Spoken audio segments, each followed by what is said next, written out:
aliran sungai yang mengalir, kasih-Mu, damai-Mu meneduhkan hati kami. Kalau ada yang sakit, kami tahu bilur Yesus itu yang sudah menyembuhkan kami. Sungguh hati kami percaya Kau ada di tengah-tengah kami. Waktu kami menyembah, Kau bekerja untuk kami.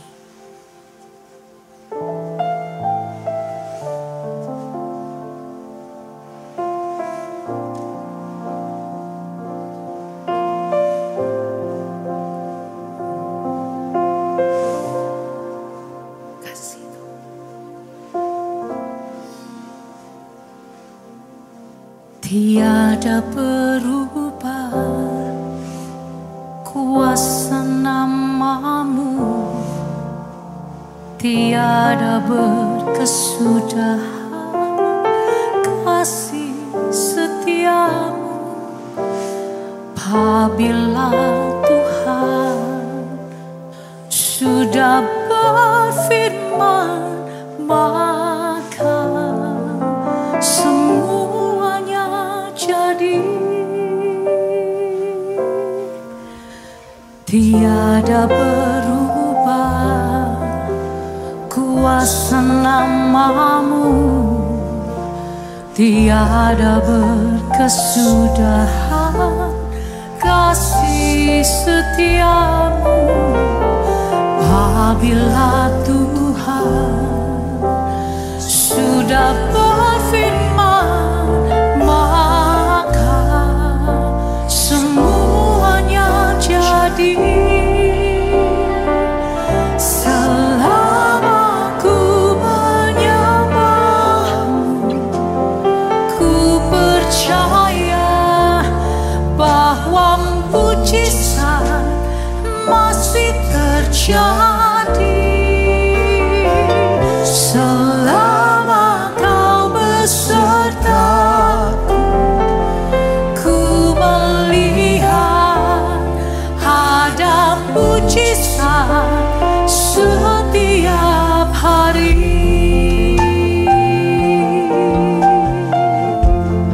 Katakan tiada berubah. Tiada berubah kuasa nama-Mu, tiada berkesudahan kasih setia-Mu. Apabila Tuhan sudah berfirman, maka semuanya jadi. Sekali lagi katakan tiada berubah. Tiada berubah kuasa nama-Mu, tiada berkesudahan kasih setia-Mu. Apabila Tuhan sudah berfirman, amin, maka semuanya jadi.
terjadi. Sungguh hati kami percaya, selama Kau besertaku, ku melihat ada mujizat setiap hari. Kita bangkit berdiri sama-sama, saudara. Angkat tanganmu yang percaya. Selama ku menyembahmu, ku percaya mujizat masih terjadi. Jangan berhenti menyembah. Mari terus semakin melekat. Selama Kau besertaku, ku melihat ada mujizat setiap hari. Selama ku menyembahmu, ku percaya bahwa mujizat masih terjadi. Selama Kau besertaku, ku melihat ada mujizat setiap hari. Ada mujizat setiap hari. Ada mujizat setiap hari. Kami percaya ada mujizat setiap hari.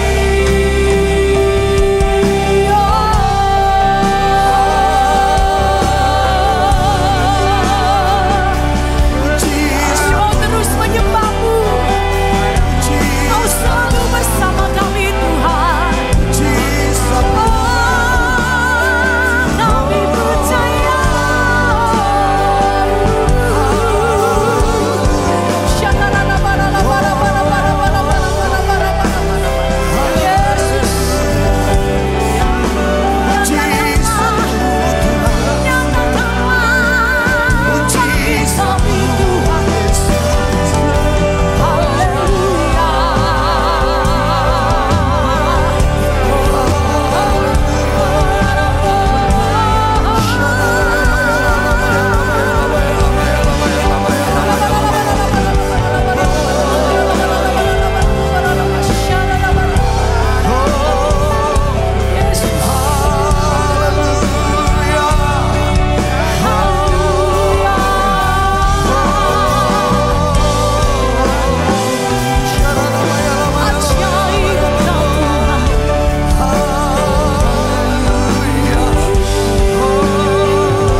Mari terus sembah Dia di dalam roh. Mari terus sembah Dia. Haleluya. Haleluya.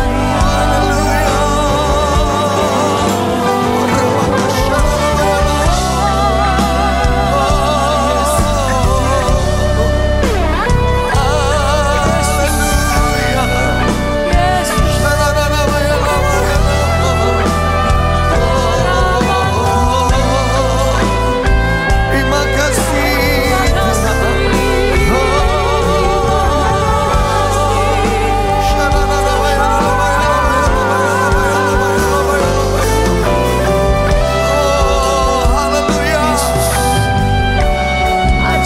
Haleluya. Haleluya.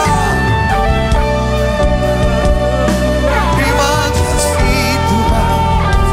Terima kasih Tuhan. Terima kasih Yesus. Haleluya.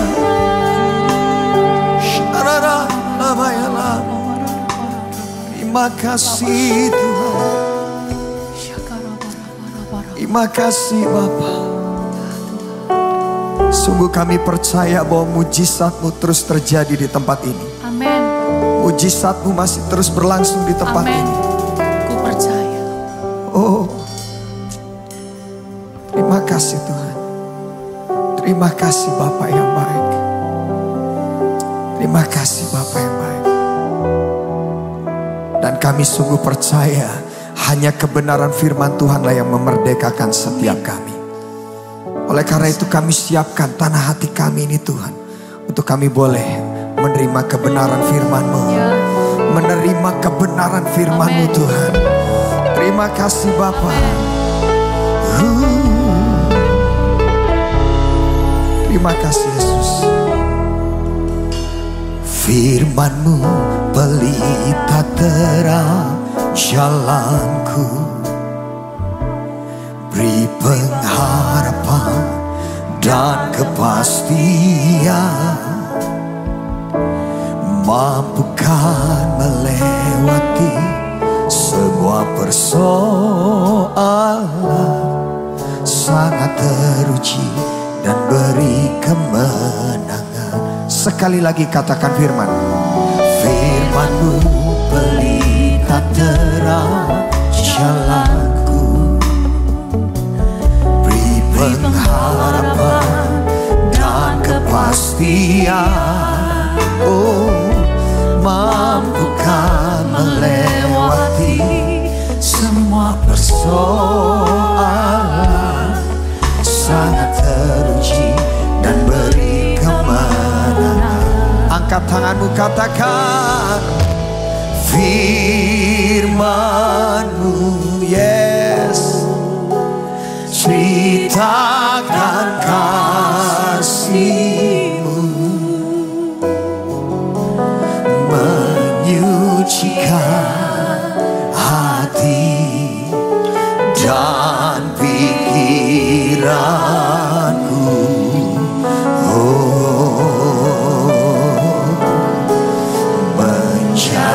Menjadikan berkat kehidupan kekal, kehidupan kekal.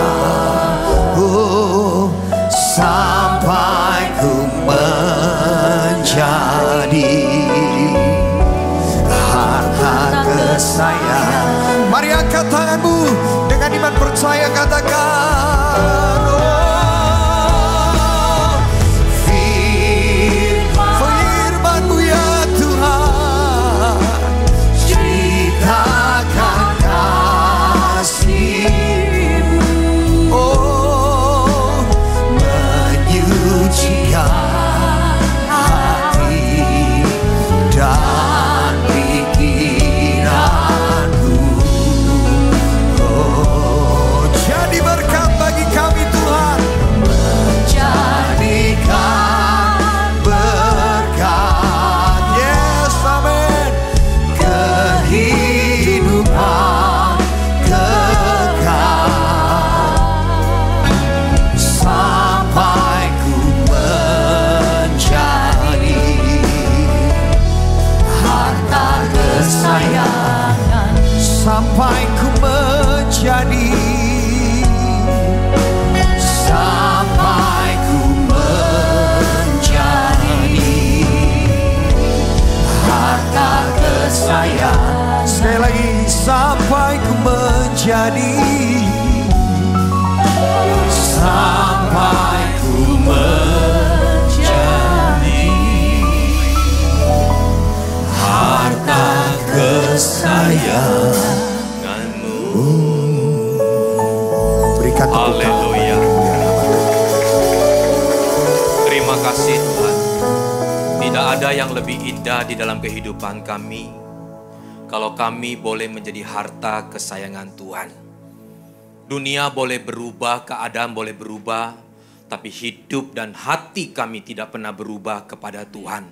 Oleh karena itu Tuhan, kami selalu mau bersandar kepada Engkau. Meskipun ada tantangan yang harus kami hadapi, tapi kami percaya Tuhan telah menyediakan jalan keluarnya. Meskipun mata jasmani kami tidak melihat, tapi kami percaya Tuhan telah menyediakan yang terbaik buat setiap kami.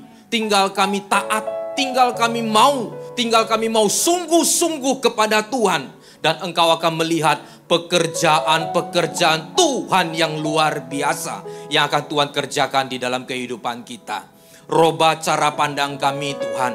Bukan lagi menggunakan mata jasmani kami. Bukan lagi menggunakan pikiran kami. Tapi kami mau menggunakan kacamata dan pikiran Tuhan. Sehingga kami bisa menyelami pekerjaan-Mu ya Tuhan di dalam kehidupan kami. Biarlah melalui firman Tuhan pada malam hari ini kami kembali dikuatkan. Kami kembali disegarkan. Bahkan kami percaya Tuhan Engkau akan memulihkan setiap kami yang sungguh-sungguh membuka hati kepada Engkau ya Tuhan. Urapi setiap kami di tempat ini. Di dalam nama Tuhan Yesus. Kiranya Tuhan firman-Mu bekerja kepada setiap kami. Haleluya. Amin. Amin. Silakan duduk Bapak Ibu. Shalom. Puji Tuhan saudara. Hari ini kita akan mengangkat satu tema, yaitu bicara tentang mengalami Tuhan. Ngalami Tuhan Bapak Ibu Saudara. Karena kalau kita seringkali kita hanya belajar tentang Tuhan. Memang itu perlu. Tetapi saudara, kalau kita belajar tentang Tuhan, tapi kita tidak pernah mengalami Tuhan saudara, maka itu akan menjadi satu kesia-siaan. Itu bahkan bisa membuat kita kecewa pada Tuhan pada akhirnya. Kok yang saya pelajari ini kok tidak sama dengan apa yang saya alami? Sehingga saudara, bahwa kita boleh banyak tahu tentang Alkitab, tapi kalau kita tidak pernah mengalami Tuhan, itu akan menjadi sia-sia di dalam kehidupan kita. Dan saudara dan saya harus ingat bahwa Tuhan itu sesungguhnya bukan dimaknai dengan kita mempelajari atau pelajari tentang Tuhan. Bukan jadikan dia objek. Kenapa? Kalau kita hanya mempelajari tentang Tuhan, dan kalau itu kita bisa tahu semuanya, maka Tuhan itu hanya sebesar kepala kita.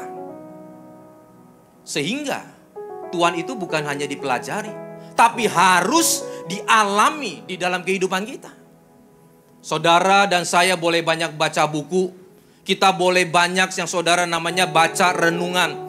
Tetapi jangan sampai lupa saudara, kita harus belajar untuk mengalami Tuhan. Buku bisa hilang, handphone bisa hilang. Kalau kita punya uang, kita mungkin baru bisa beli buku-buku tertentu. Ada jumlahnya, ada nilainya Bapak Ibu.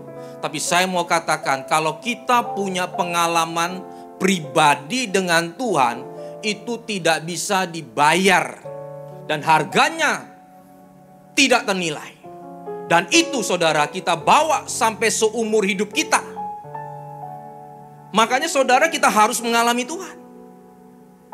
Dan itulah salah satu privilege bahwa kita setelah percaya dan diselamatkan, kita akan mengalami yang namanya perjalanan hidup bersama dengan Tuhan. Ya, sekarang lagi tren toh, AI, robot, dan lain sebagainya.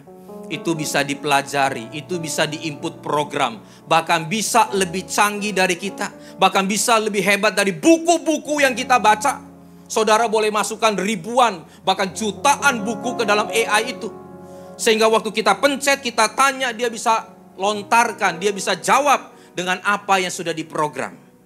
Tapi saya mau katakan, robot tidak akan pernah mengalami pengalaman dengan Tuhan. Robot saudara tidak akan pernah bisa mengalami hubungan pribadi kepada Tuhan. Itulah privilege-nya kita. Itulah saudara yang membedakan kita dengan robot. Karena saudara, ini suka nggak suka, mau nggak mau kita akan masuki teknologi yang canggih. Dan saya baru saja membaca artikel Bapak Ibu, telah diteliti dan disurvei, anak yang umur 3, dianggap 3 itu sudah mulai mencari mengerti. Di bawah itu masih kurang. Sehingga surveinya 3 sampai 8 atau 9 tahun. Mereka saudara ditunjukkan orang tua, ya manusia, dan juga robot. Lalu waktu robot ini saudara mengajarkan kepada anak itu, ini sendok, ini garpu, ini piring. Orang tuanya juga ngomong, ini sendok, ini garpu, ini piring. Ini penelitian, sungguh saudara. Nanti saudara boleh cek. Begitu orang tuanya mengajarkan benar dan robot mengajarkan benar. Lalu anak ini ditanya, Setelah ini kamu ingin bertanya kepada siapa, kamu ingin ikut siapa? Saudara tahu ironinya. Anak ini bertanya kepada robot, bukan kepada orang tuanya. Ini membuktikan apa Bapak Ibu? Kalau kita tidak pelihara rawat anak kita baik-baik, ya, tidak nutup kemungkinan bahwa dia akan terbawa oleh arus dunia. Mungkin mereka melihat robotnya lucu. Tetapi ini juga mengajarkan kepada kita, jangan sampai orang tua saudara melalaikan tugasnya kepada anak-anaknya. Jangan hanya menyerahkan kepada orang, jangan hanya menyerahkan kepada teknologi, jangan hanya menyerahkan kepada dunia ini. Tapi dia tidak mau mewariskan imannya kepada anak-anak. Padahal waktu Musa turun dari Gunung Sinai, pertama-tama yang Tuhan perintahkan kepada Musa adalah, beritahu anakmu, ajar mereka. Waktu di jalan, waktu tidur, keluar masuk rumah. Sehingga ini ironi. Dan saudara tahu, itu tadi bicara yang benar. Waktu diuji robot buat kesalahan, ya, lalu orang tuanya dibuat kesalahan. Saudara tahu, anak ini bisa memaafkan robot, tapi anak ini tidak bisa memaafkan orang tuanya. Ini diteliti. Sehingga saudara ini menggambarkan manusia cenderung akan hidup membenci manusia yang lain. Itulah natur dosa. Sehingga saudara, kita boleh lihat dunia begitu canggih. Tapi kita jangan pernah lupa mendidik dan merawat, mewarisi iman kepada anak-anak kita. Padahal juga ada penelitian, saya pernah baca, saya coba cari nggak ketemu. Tapi saya dulu pernah baca Bapak Ibu. Anak yang dirawat oleh robot baru lahir, lalu dengan anak yang dirawat oleh manusia. Saudara tahu, anak yang dirawat oleh robot, dia punya pertumbuhannya menurun. Sehingga menjadi lemah dan menjadi lemas. Dan kalau terus dibiarkan, bayi ini akan meninggal. Karena apa Bapak Ibu? Karena bayi itu perlu sentuhan manusia, khususnya ibunya. Itu tidak bisa dipungkiri Bapak Ibu. Karena waktu kita menyentuh dia, ada rangsangan. Hormon itu keluar, sehingga kekebalan tubuh itu muncul. Sehingga hormon-hormon itu membentuk sel-sel yang baik di dalam tubuhnya. Pikirannya, perasaannya, dan semuanya. Robot saudara bisa suruh pijit. Sentuh mungkin sentuhan itu, tapi badannya besi semua, beda saudara. Itu nggak akan merangsang hormon di depan, di dalamnya. Tapi manusia, Tuhan ciptakan, ini bisa merangsang. Nah itulah saudara, bagaimanapun canggih dunia ini, tetap kita harus mengalami Tuhan. Makanya saudara, ya Bapak Ibu, nanti kalau yang punya suami, punya istri, meskipun kita bisa beli robot, tetap yang mijit harus istri. Betul. Saudara, yang mijit tetap harus istri. Karena kalau robot sudah disetel tekanannya 30%, dia tekannya 30% aja. Begitu suaminya sakit, tetap ditekan saudara. Betul nggak? Tapi kalau istri begitu suaminya, aduh, dia tahu. Kekencengan nih, dikurangi lagi 5% tekanannya. Betul? Secanggih-canggihnya dunia ini, sehebat-hebatnya manusia mencipta, saya mau mengatakan bahwa ciptaan yang paling sempurna itu tetap manusia. Katakan amin. Oleh karena itu Bapak Ibu harus punya pengalaman, mengalami bersama dengan Tuhan. Kita lihat dulu di dalam Roma 8 ayat yang ke-28. Roma 8 ayatnya yang ke-28 dikatakan, kita tahu sekarang. Artinya kita mengalami sekarang. Jadi saudara, saya mencatat ada 3 unsur di dalam ayat ini tentang kita mengalami Tuhan. Kita tahu sekarang, kita punya pengalaman, kita mengalami Tuhan sekarang. Bahwa apa? Allah turut bekerja dalam segala sesuatu untuk mendatangkan kebaikan bagi mereka yang mengasihi Dia. Yaitu bagi mereka yang terpanggil sesuai dengan rencana Allah. Ada 3 unsur saudara mengenai mengalami Tuhan. Yaitu pertama, bahwa kita waktu mengalami Tuhan, kita harus tahu bahwa di situ Tuhan turut bekerja di dalam kehidupan kita. Katakan amin. Saudara, waktu kita punya pengalaman pribadi dengan Tuhan, percayalah bahwa Tuhan turut bekerja. Apa yang kita alami? Yang paling saudara dan saya sering tahu adalah pencobaan dan ujian, betul? Pencobaan itu datangnya dari setan atau dari diri kita sendiri. Kita mukul orang lalu kita kena tangkap, itu datangnya karena pencobaan dari diri sendiri. Kita kena sakit Bapak Ibu. Kita mungkin celaka, jangan katakan itu dari Tuhan. Itu pencobaan dari setan. Tapi saudara, Tuhan izinkan. Nah, kalau Tuhan izinkan, artinya Tuhan sudah sortir dulu. Tuhan sudah QC dulu masalah yang akan terjadi dalam kehidupan kita. Contohnya Ayub.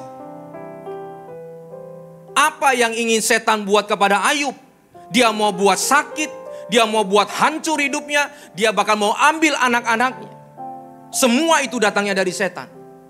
Tapi ingat, waktu sebelum dia mau cobai Ayub, dia minta izin kepada Tuhan. Pencobaan kalau datang kepada kita, khususnya orang percaya, maka harus melewati Tuhan dulu. Kalau Tuhan izinkan, maka Tuhan katakan, pencobaan-pencobaan yang kamu alami tidak akan melampaui kekuatanmu. Makanya Allah turut bekerja di tengah-tengah pencobaan kita. Di tengah-tengah masalah yang terjadi di dalam kehidupan kita. Percayalah Bapak Ibu. Dan Tuhan tahu kapasitas kita, keuangan kita, kekuatan kita. Makanya kemarin saya bercanda sama salah satu hamba Tuhan, saya nggak perlu sebut Bapak Ibu. Dia badannya nggak enak. Ya, ada satu hamba Tuhan lagi badannya juga nggak enak. Sama-sama nggak enak Bapak Ibu. Hampir mirip sakitnya. Ya, yang satu ngomong tentang ini harus pakai alat ini, dokter ini dan semuanya. Saya sama hamba Tuhan itu saling kedip. Waduh, biayanya tinggi nih. Saya pakai es batu aja deh. Pakai es batu sembuh saudara. Tapi yang satu belum tentu sembuh. Kenapa? Karena Tuhan tahu kemampuannya. Tuhan tahu kekuatannya. Pergi ke dokter puluhan juta gak mampu bayar. Pakai es batu selesai Bapak Ibu. Saudara lihat pergi ke pedalaman-pedalaman. Mereka berdoa, mereka bergumul, mereka teriak sama Tuhan. Tuhan bisa sembuhkan lu. Yang tuli bisa mendengar, yang buta bisa melihat. Tapi hari ini saudara, kalau kita di kota, coba yang buta, tambah buta. Betul? Maksudnya tambah gak percaya. Yang tuli, mesti tambah tuli. Kenapa? Karena tidak percaya. Itu menandakan bahwa Tuhan tahu kekuatan dan kemampuan kita. Percayalah bahwa Tuhan akan pelihara hidup kita. Jangan pernah takut Bapak Ibu. Percayalah bahwa Tuhan sanggup menolong setiap kita karena Tuhan turut bekerja. Yang kedua, ujian. Pencobaan itu kan dari setan. Ujian itu dari Tuhan. Nah, kalau ujian dari Tuhan Bapak Ibu, itu untuk buat kita supaya naik kelas. Sehingga saudara, ujian-ujian yang kita lalui, yang akan kita alami, kita harus bekerja sama dengan Tuhan. Kata turut bekerja, coba dibuka di dalam versi Inggrisnya. Untuk mengalami Tuhan, percayalah bahwa Tuhan turut bekerja. Untuk Tuhan turut bekerja, saudara, Tuhan katakan bahwa and we know that all things work together. Apa artinya? Kita harus bekerja sama dengan Tuhan. Kalau itu ujian daripada Tuhan Bapak Ibu, kita harus bekerja sama. Makanya kita tahu ayat seringkali kita dengar Tuhan turut bekerja, Tuhan turut bekerja, Tuhan turut bekerja. Tapi kita juga harus bekerja bersama Tuhan. Bekerja sama dengan Tuhan. Sehingga kalau Tuhan sedang menguji kita, ya kita taat deh. Kita ikut deh. Tuhan pernah nguji Abraham. Di dalam Yakobus 2 ayat ke-21 dan 22. Bukankah Abraham, bapak kita, dibenarkan karena perbuatan-perbuatannya ketika ia mempersembahkan Ishak? Ini ujian, ini bukan cobaan. Karena Tuhan secara pribadi minta kepada Abraham, anaknya. Dan pada saat itu relevan Bapak Ibu. Ini sebelum Masehi, ribuan tahun atau ratusan tahun sebelum. Orang masih mempersembahkan saudara anak kepada dewa-dewa. Sehingga saudara waktu Taurat itu turun baru berangsur-angsur hilang. Jadi pada saat itu waktu Tuhan minta anak kepada Abraham masih relevan. Sehingga artinya firman Tuhan yang datang kepada kita. Tuhan kalau minta sesuatu, minta kita jalankan sesuatu, itu pasti relevan. Cuma kadang-kadang saudara kita punya pikiran, cara kita menangkapnya, kita selalu mengatakan gak cocok Tuhan, sehingga gak relevan. Padahal itu relevan. Sehingga saudara tahu, waktu Tuhan minta serahkan anakmu. Dikatakan apa oleh Abraham setelah itu? Ketika ia mempersembahkan anaknya di atas mezbah, kamu lihat bahwa apa? Bahwa iman bekerja sama dengan perbuatan-perbuatan. Dan oleh perbuatan-perbuatan itu, iman menjadi sempurna. Jadi kalau kita mau ngalami Tuhan, pengalaman dengan Tuhan, saudara dan saya harus taat. Saudara dan saya harus mau bekerja sama dengan Tuhan.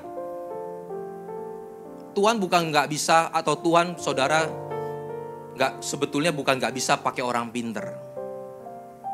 Wah, orang pinter ini kan saudara, wah pokoknya semua dia tahu lah. Dia baca buku, dia punya pengalaman dan semuanya. Tapi saudara kadang-kadang orang pinter itu ngeminter. Sehingga itu yang buat sulit Tuhan untuk bekerja sama dengan dia. Kalau orang boleh pinter, orang boleh pinter. Tapi yang penting apakah dia mau ikut apa yang Tuhan ngomong. Orang kadang-kadang tuh, waduh pokoknya kalau sudah ngeminter, ambil ayat dia puter-puter saudara. Akhirnya dia bingung sendiri. Yang terjadi adalah apa? Dia gak punya pengalaman dengan Tuhan. Dia gak akan ngalami Tuhan. Yang terjadi malah dia hanya membuat satu kebenaran demi kebenaran untuk dirinya sendiri. Yaitu pembenaran. Ya. Contoh tadi tuh Abraham. Kalau pada saat itu Abraham ngeminter, Tuhan jangan saya deh, jangan anak saya deh, saya aja. Atau harta saya, atau istri saya, atau apa. Tapi kalau orang mau ngalami Tuhan, dia percaya. Orang ngalami Tuhan itu Bapak Ibu, dia itu pinter, boleh, tapi dia taat. Orang yang pinter tapi kalau dia punya iman itu begini, seperti Abraham. Abraham ngomong apa? Dia bilang, ya Tuhan, saya serahkan anakku. Tapi meskipun anak saya harus mati disembelih sekalipun, Tuhanku sanggup membangkitkan. Itu namanya orang pinter punya iman. Sehingga membuat dia tetap taat. Jadi saudara, apa yang Abraham lakukan, itu dia tetap berdasarkan kebenaran firman Tuhan. Apa yang terjadi di dalam kehidupan kita, percayalah, pegang firman Tuhan. Jadi saudara dan saya ini disuruh taat, disuruh lakukan sesuatu bukan berarti gak mendasar. Tidak ada dasarnya. Abraham diminta anaknya, padahal kan dia mikir, ini anak perjanjian, melalui anak ini aku akan menjadi bangsa yang besar. Melalui Ishak saudara dia akan menjadi orang yang bangsa yang besar dan menjadi berkat buat banyak orang. Kalau dia minta kan begini, waduh mana mungkin Tuhan. Kalau diminta, nanti keturunannya bagaimana? Sedangkan bukan dari Ismail, dari Ishak. Tapi dia tetap taat. Baru imannya muncul. Kalau sampai mati pun, Tuhan sanggup membangkitkan. Paham ya saudara? Jadi kalau sesuatu terjadi di dalam kehidupan kita, saudara boleh mikir, bukan berarti gak boleh mikir. Tetap saudara boleh pinter, tapi jangan ngeminter. Saudara boleh mikir, oh begini, begini, begini. Tapi kalau pada ujungnya, kita harus tetap taat kepada Tuhan, iman keluar. Apapun yang terjadi, Tuhan sanggup menolong. Tuhan bisa membalikkan setiap masalah seperti membalikkan tangan. Itu pada akhirnya, sehingga iman kita muncul. Nah, jadi tetap saudara boleh berpikir dan lain sebagainya, ngitung silakan. Kita kan semua banyak pengusaha yang karya ngitung kan. Tapi kalau pada akhirnya harus taat apa enggak, ya kita tetap taat. Baru iman itu harus muncul. Tetap saya jalan, saya tetap percaya. Sehingga meskipun anaknya yang diminta, dia tetap kasih. Karena dia tahu Tuhan sanggup membangkitkan. Saya pelayanan di satu kota. Ibu ini saudara, salah satu pekerja, dia bilang, Pak, besok ada seorang ibu mau datang dan mau ngobrol dan didoakan. Dia baru saja mengalami musibah. Anaknya meninggal. Oh iya, hari Minggu dia datang, saudara, Minggu dia datang. Ceritalah dia. A, B, C dan seterusnya. Nangis, karena kejadiannya baru 2 minggu. Anaknya meninggal di luar kota. Dapat pekerjaan, dibelikan kendaraan, tabrakan. Nah saudara, dia bilang, menurut Bapak bagaimana? Apa sebetulnya yang terjadi dalam hidup saya? Kenapa seperti ini? Tuhan tega. Kalau andai kata Tuhan mau ambil, kenapa nggak ambil hidup saya? Ambil anak saya. Mungkin saya yang bersalah, saya memberikan dia motor dan lain sebagainya. Saya bilang, saya nggak tahu, Bu. Ibu tanya saya nggak tahu. Kita jangan sok tahu Bapak Ibu. Kita ngomong begini-begini. Saya cuma bilang gini. Ibu, apa yang Tuhan taruh di hati Ibu? Apa yang Tuhan taruh di hati Ibu? Dia bilang begini. Saya sudah hampir 2 tahun ini jauh dari Tuhan. Sebelumnya saya ada pergumulan. Setelah itu pergumulan itu dijawab Tuhan, ekonomi saya sudah mulai bagus. Sekarang saya duduk aja uang datang, dia bilang. 2 tahun yang lalu. Mulai dia mundur dari Tuhan. Lupa sama Tuhan, lupa ke gereja, lupa berdoa, lupa baca firman. Ini dia ngomong, dia cerita. Sekarang saya baru tahu, apa yang semua saya miliki ini seperti dunia hancur, runtuh. Semua sia-sia. Tinggal adiknya 1 orang ini. Kalau nggak salah umur 10 atau 11 tahun. Masih kecil. Tinggal dia. Jadi, apa yang ibu dapat lagi? Ya sekarang saya mau kembali kepada Tuhan. Nah itulah yang ibu harus responi, jalani, taati. Harus punya iman. Tetap bersyukur. Bukan bersyukur karena kejadian itu, tabrakan. Enggak. Kalau itu yang Tuhan taruh di hati ibu, anggap saja anak ibu itu seperti martir. Bukan martir seperti zaman dulu, yang dipotong dan lain sebagainya. Dengan kejadian ini, anak ibu dipanggil Tuhan mungkin saja sudah selesai. Yang penting dia percaya. Sekarang dengan kejadian ini, ibu datang lagi kepada Tuhan, percaya kepada sungguh-sungguh kepada Tuhan. Dan harus mulai jadi berkat buat banyak orang. Dan sekarang tanggung jawab ibu kepada anak yang satu ini. Yang masih kecil ini. Jangan hilang, jangan lihat apa yang hilang. Lihat apa yang sisa ini, ada. Ibu punya 10 anak. Kalau 10 anak itu gak berguna dan jahat, lebih baik gak usah punya anak.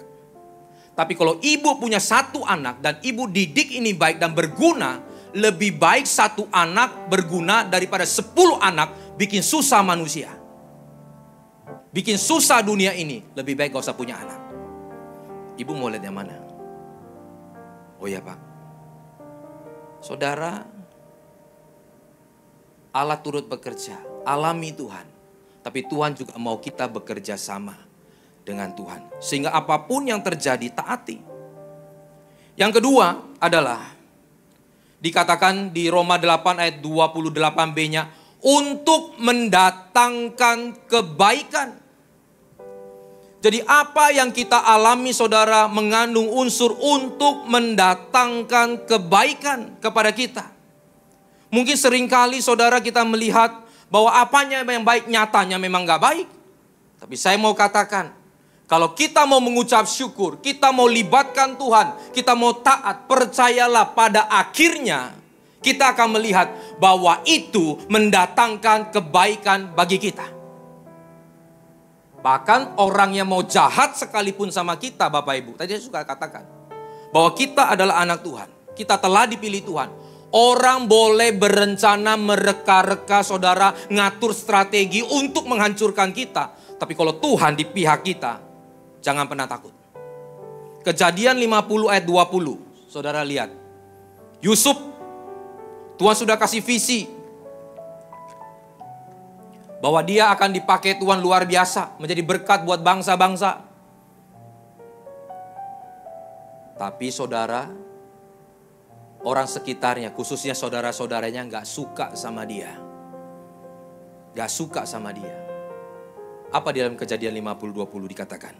Memang kamu telah mereka-reka yang jahat terhadap aku, saudara-saudaranya.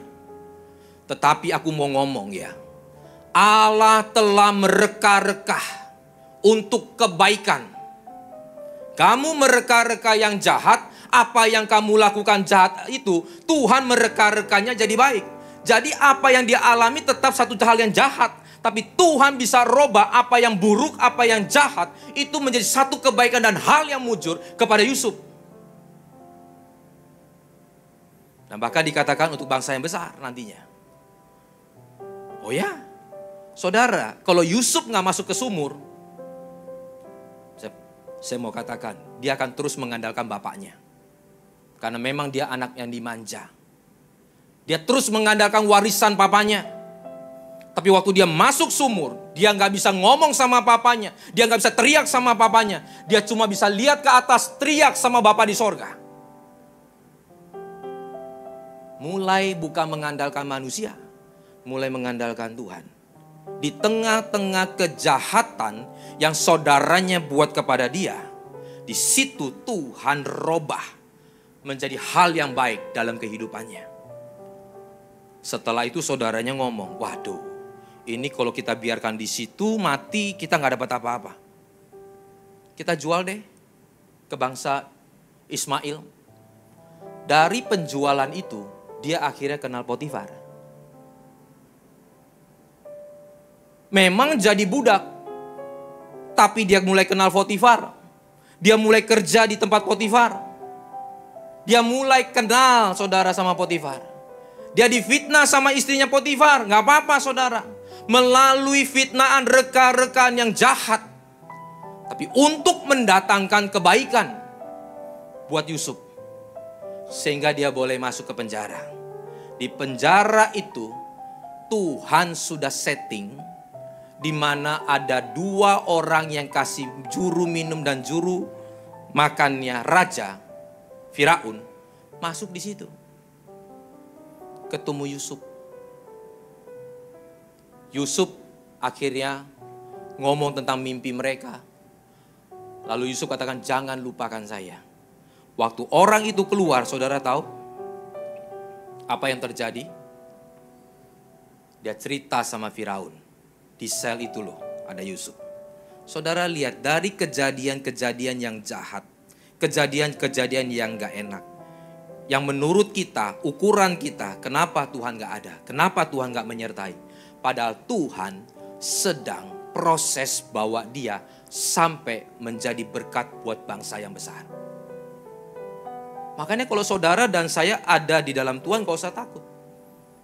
Karena Tuhan mendatangkan kebaikan di dalam kehidupan kita. Kita ada persekutuan di US dan Kanada. Ini yang di US. Setiap minggu kita ada Zoom online, ya. Jadi mereka di situ ruang tamu, saudara kita ibadah. Jadi perjamuannya tetap perjamuan gitu. Seperti kita waktu di Zoom itulah waktu zaman COVID, seperti itu. Ada satu ibu cerita begini, Pak, saya nggak tahu dulu waktu Tuhan belum jawab doa saya. saya berpikir bahwa Tuhan itu jahat. Saya sudah menikah sama suami saya 7-8 tahun. Dan dicek semua gak ada masalah, tapi Tuhan gak kasih. Saya juga bukan orang yang jahat, Pak. Tapi banyak orang yang di luar sana lebih jahat dari saya, tapi punya anak. Saya minta anak sama Tuhan gak pernah dikasih. Sampai akhirnya saudara, setelah 7-8 tahun kemudian dia pergi, dia pindah ke US. Nggak berapa lama saudara dia punya anak di USA. Di situ baru dia bisa mengerti rencana Tuhan, kebaikan Tuhan untuk hidupnya. Andai kata dia bilang, Pak, saya tinggal di Indonesia, jangan pernah bermimpi saya bisa sekolahkan anak saya di Amerika. Karena anak saya lahir di Amerika, menjadi citizen Amerika, sekolah gratis, ada uang saku lagi. Dan kalau kami tidak bekerja, kami juga dikasih. Dan akhirnya bisa membawa orang tua untuk tetap tinggal di sana. Dan lain sebagainya. Tapi yang dia lihat saudara sekarang bahwa Tuhan itu bekerja untuk kebaikan dia. Nah hari ini kita jangan judge Tuhan dulu bahwa Tuhan gak baik. Percayalah bahwa Tuhan tidak pernah lalai. Tuhan itu tidak pernah gagal saudara di dalam rancangannya itu. Rancangannya itu selalu mendatangkan kebaikan untuk kita. Makanya ada satu lagu saudara. Ku percaya kau Tuhan yang tak pernah gagal, menjadikanku lebih dari pemenang. Ku percaya kau Tuhan yang tak pernah lalai, menepati janjimu. Tuhan gak pernah gagal. Tuhan gak pernah lalai Bapak Ibu. Manusia bisa lupa, manusia bisa lalai, belaga lupa juga banyak. Tapi Tuhan enggak. Tuhan punya rancangan yang indah. Dia tidak saudara, dia tidak akan pernah lupa dan tidak pernah gagal. Dan dia tahu bagaimana merancang hidup kita yang terbaik pada akhirnya. Sehingga alami Tuhan. Alami Tuhan. Alami Tuhan. Percayalah bahwa itu semua akan mendatangi taat kepada Tuhan. Dan yang ketiga, dikatakan apa? Mendatangkan kebaikan bagi orang yang mengasihi Dia. Yang ketiga ini saudara, dikasihi menjadi mengasihi Tuhan. Robah konsep. Oh ini penting. Oh ini penting. Kenapa? Karena Tuhan mau angkat kita lebih lagi. Kita ngalami Tuhan boleh Bapak Ibu. Saya mau coba bedakan begini. Orang yang mengalami Tuhan berbeda dengan orang yang mengalami perbuatan Tuhan. Orang yang mengalami Tuhan adalah orang yang merubah, yang dirubah adalah pola pikir konsepnya dengan Tuhan. Tapi orang yang mengalami perbuatan-perbuatan Tuhan yang berubah adalah keadaan luarnya, keadaan fisiknya. Sakit boleh sembuh, miskin boleh kaya. Itu mengalami perbuatan-perbuatan Tuhan. Minta dikasihi Tuhan, Tuhan begitu baik, betul saya katakan. Tidak salah. Tapi kita juga harus meningkat. Bahwa saudara dan saya waktu kita dikatakan dikasihi, Tuhan turut bekerja untuk mendatangkan kebaikan buat kita. Tetapi sesungguhnya untuk apa? Untuk kita mengasihi Tuhan. Untuk kita menjadi berkat buat banyak orang. Itu konsep. Dan itu konsep orang yang dewasa dan pemimpin Bapak Ibu. Kita lihat dulu ayatnya. Di dalam Mazmur 103 ayat yang ke-7. Mazmur 103 ayat ke-7. Saudara perhatikan baik. Ia telah memperkenalkan jalan-jalannya kepada Musa. Musa seorang yang dewasa rohani. Tingkatannya lebih pada bangsa Israel karena dia yang mimpin. Perbuatan-perbuatannya kepada orang Israel. Tuhan nunjukkan kepada Musa rencananya, jalan-jalannya. Tuhan mau Musa itu mengalami, saudara, rencana dan jalan Tuhan. Tapi kepada bangsa Israel yang dipimpin, Tuhan tunjukkan perbuatan-perbuatannya. Jadi jangan sampai saudara dan saya hanya mengalami perbuatan-perbuatan tangan Tuhan. Tangan Tuhan yang merubah hanya bagian luar atau fisiknya saja. Tapi biarlah saudara mengalami Tuhan, tangan Tuhan yang merubah hati kita. Oh, ini penting Bapak Ibu. Merubah konsep. Bukan lagi saudara karena perbuatan-perbuatan.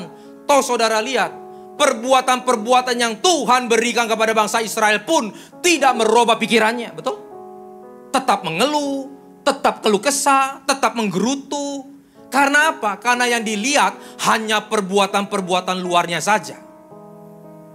Tapi alami Tuhan merubah karakter hidup kita.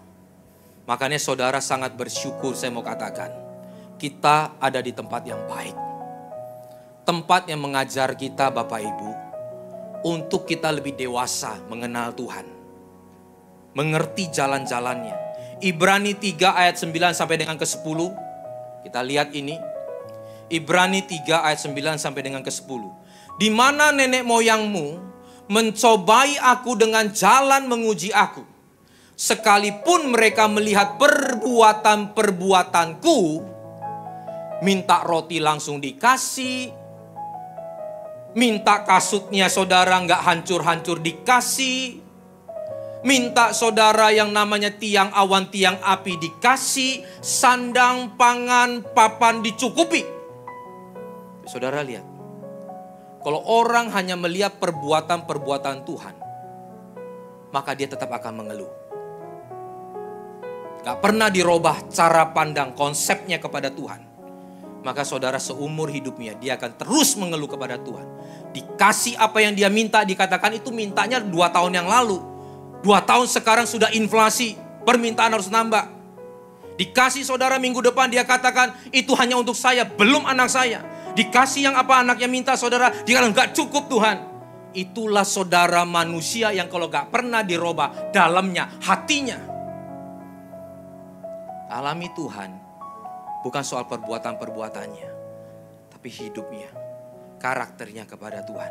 Makanya ayat 10 dikatakan apa? Bangsa ini lihat perbuatan-perbuatan. Itulah sebabnya aku murka kepada angkatan itu dan berkata, selalu kepada mereka sesat hati. Dan mereka tidak mengenal rencanaku, jalan-jalanku. Tuhan tunjukkan jalan-jalannya kepada Musa. Tuhan tunjukkan perbuatan-perbuatannya kepada bangsa Israel. Hari ini saudara dan saya mau jadi Musa atau mau jadi bangsa Israel. Kalau saya memilih jadi Musa. Makanya saudara lihat, saudara tanpa sadari, doa berkat di tempat kita itu sudah mengajar kita merubah konsep. Saudara kalau perhatikan baik, taruh tangan di dada. Jagalah hatimu, betul? Bukan soal perbuatan-perbuatan tangan Tuhan yang bisa nolong. Kita tahu Tuhan bisa nolong. Tapi yang jauh lebih penting, jaga karakter, jaga hati, jaga hidup. Itu firman Tuhan ngomong begitu. Apalagi, jadilah berkat. Saudara gak sadar toh? Terimalah berkat. Banyak orang saudara begitu angkat tangan, terimalah berkat. Tanpa memikirkan jadi berkat. Di gereja kita saudara mengatakan terimalah berkat itu setelah jadilah berkat. Karena saudara itu iman dewasa. Kenapa? Kalau kita bisa memberkati, pasti kita sudah diberkati. Dan kita tahu kita telah menerima, makanya kita jadi berkat. Bukan menjadi peminta-minta. Karena kita ada sumber di dalam. Itu konsep saudara. Itu luar biasa. Dan itu Alkitabiah. Mari kita bangkit berdiri, kita mau akhiri firman Tuhan. Haleluya. Bapak yang baik, kami percaya Tuhan, Engkau selalu menyertai setiap langkah hidup kami. Kami yakin sekali Tuhan, bahwa Engkau tidak pernah sedetik pun meninggalkan kami. Karena kami Engkau telah pilih, Engkau telah jadikan setiap kami anak-anak-Mu ya Tuhan. Alamilah pengalamanmu bersama dengan Tuhan. Percayalah bahwa Tuhan turut bekerja untuk mendatangkan kebaikan buat setiap kita. Untuk apa? Untuk kita merubah cara pandang kita kepada Tuhan. Kita menerima karena kita dikasih Tuhan. Tapi sekarang kita mau belajar bagaimana kita mengasihi Tuhan. Dan Tuhan katakan, kasihilah sesamamu manusia juga. Tetap menjadi berkat buat banyak orang. Dan percayalah kalau engkau menjadi berkat, engkau telah menemukan sumbernya. Sumbernya ada di dalam kita. Kalau sumbernya ada di dalam kita, itu akan terus meluap di dalam hati kita. Entah itu berkat rohani, berkat jasmani, dan lain sebagainya. Percayalah bahwa Tuhan ada bersama dengan kita, di dalam kita. Alami Tuhan bukan karena perbuatan-perbuatannya. Alami Tuhan karena pribadinya. Terima kasih Bapa. Kami mau mengalami Tuhan. Sehingga setiap apapun yang kami lalui, kami alami di dalam jalan hidup kami. Kami mau punya pengalaman dengan Tuhan. Kami tidak mau lari. Kami mau berjalan bersama dengan Tuhan. Terima kasih Bapa. Haleluya.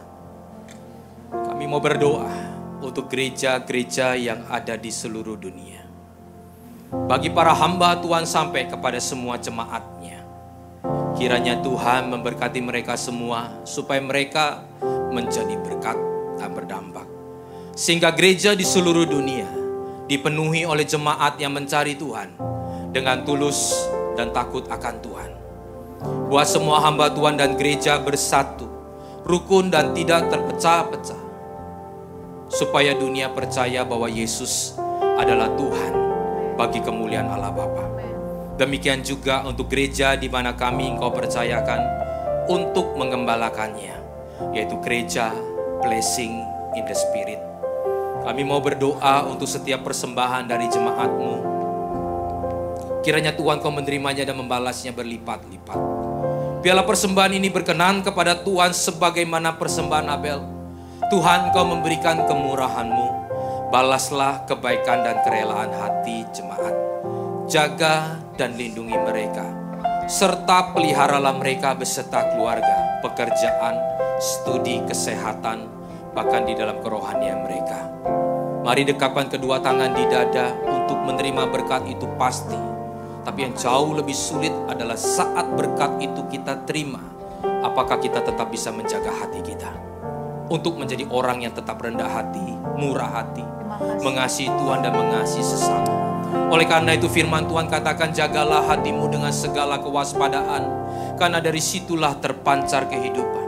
Jadilah berkat dan terimalah berkat, rahmat, anugerah dari Allah Bapa di surga, di dalam Putra Tunggalnya Yesus Kristus yang telah mati bagi dosa-dosa kita, dan Dia bangkit pada hari ketiga, sehingga kita sembah Tuhan Allah yang hidup.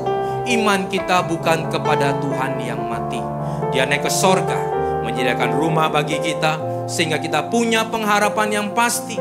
Dia akan datang kedua kalinya menjemput gereja dan umatnya, dan di dalam persekutuan dengan Roh-Nya yang kudus, yang akan menyertai kita sampai selama-lamanya. Haleluya. Kemuliaan bagi Tuhan. Mari angkat tanganmu. Di tempat maha tinggi, Kau Raja diagungkan dan dipuji. Datanglah kerajaan-Mu, jadilah kehendak-Mu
dengan doa Bapa kami.